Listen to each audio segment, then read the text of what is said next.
Assalamualaikum warahmatullahi wabarakatuh. Masih bersama kami Gapup Family Kit. Pada kesempatan ini kita akan berbincang-bincang. Ini berbagi cerita kepada sahabat subscriber, sahabat yang telah menonton video ini walaupun yang telah berkomentar di kolom komentar di bawah video ini.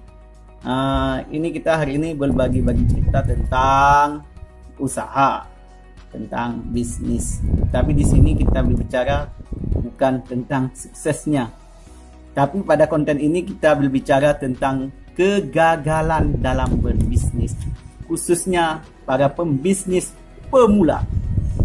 Pasti Anda penasaran terhadap cerita saya. Kalau menurut misalnya ada pertanyaan, kegagalan itu milik siapa? Kegagalan sejati itu milik siapa? Kalau menurut saya, misal ada yang bertanya sedemikian, milik siapakah kegagalan yang sejati itu? Ini menurut saya, kegagalan sejati itulah kegagalan bagi orang-orang yang tidak mau memulai. Contoh, dia pengen buka usaha ini, dah di planning tapi dia tidak berani memulai. Kita kalau tanpa memulai, tanpa actionnya juga tidak, itu hanya mimpi istilahnya kan. Yang kedua, milik siapa kegagalan sejati itu? Milik orang-orang yang ketika gagal ataupun ditimpa kegagalan, dia tidak mau mencoba lagi, tidak mau, dia langsung putus asa. Itulah dua tipe orang yang memiliki kegagalan sejati. Orang yang tidak mau mencoba, tidak berani memulai, dan orang yang gagal, putus asa dan tidak mau mencoba lagi. Itulah orang-orang yang memiliki kegagalan sejati.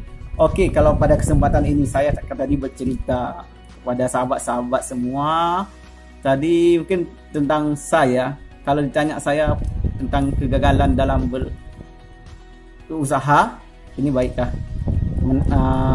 peternakan ataupun yang lain, saya ceritakan dulu tahun 2014 akhir ketika saya di Sumatera Selatan. Saya ini orang perantauan.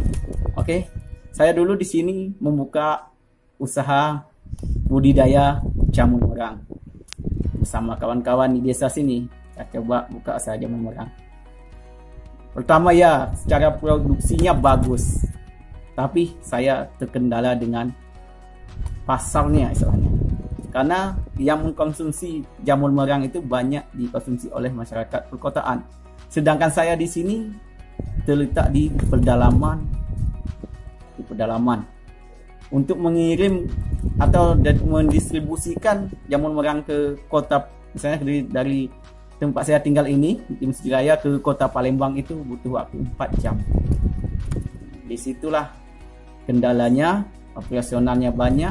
Sedangkan mau kita jual di sini, kita kalah saing dengan jamur liar, jamur sawit.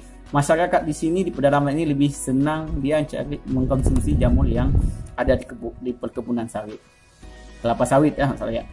Nah, itulah salah satu faktor kegagalan saya. Itu tahun pertama di sini.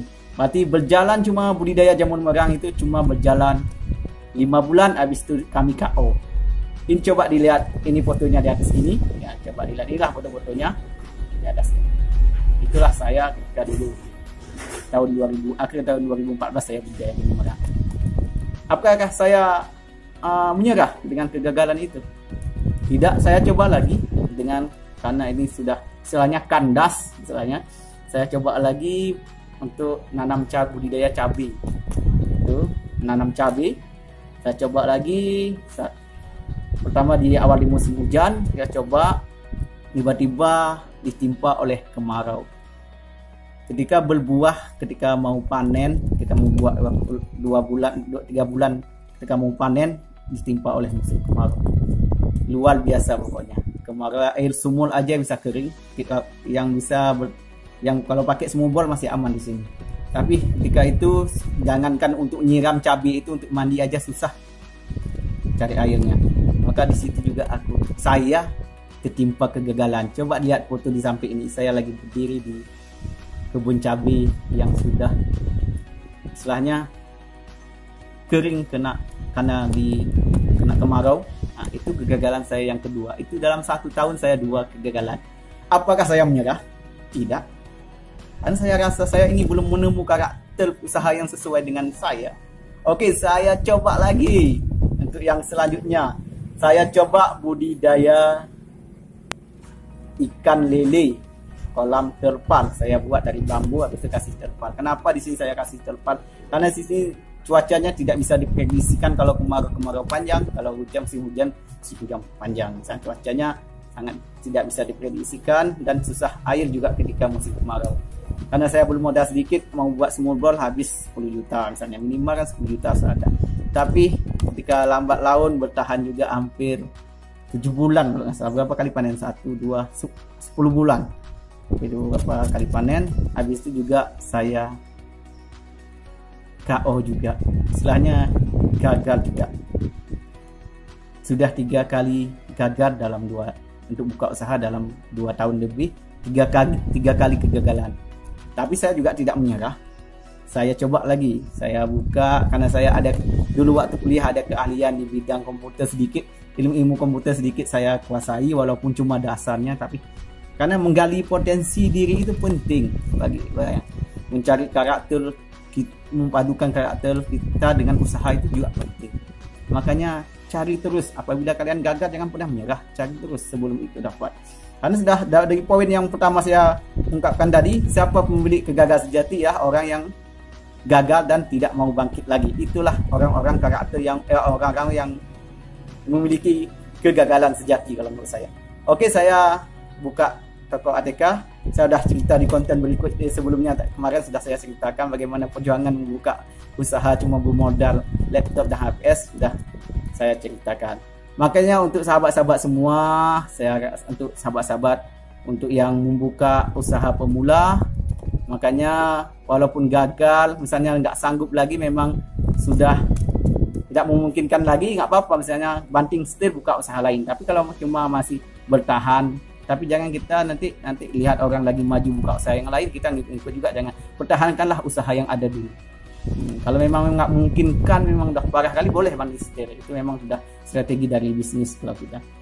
Oke, mungkin ada dalam konten kali ini mungkin ada kekurangan, adapun dari cerita saya mohon dimaklumi, yang baik diambil, yang nggak jelek dibuang. Ini hanya sekedar pengalaman saya bagikan. Saya juga sama-sama kita pengen jadi sukses, maka kita harus saling berbagi. Oke, cukup di sini saya akhiri.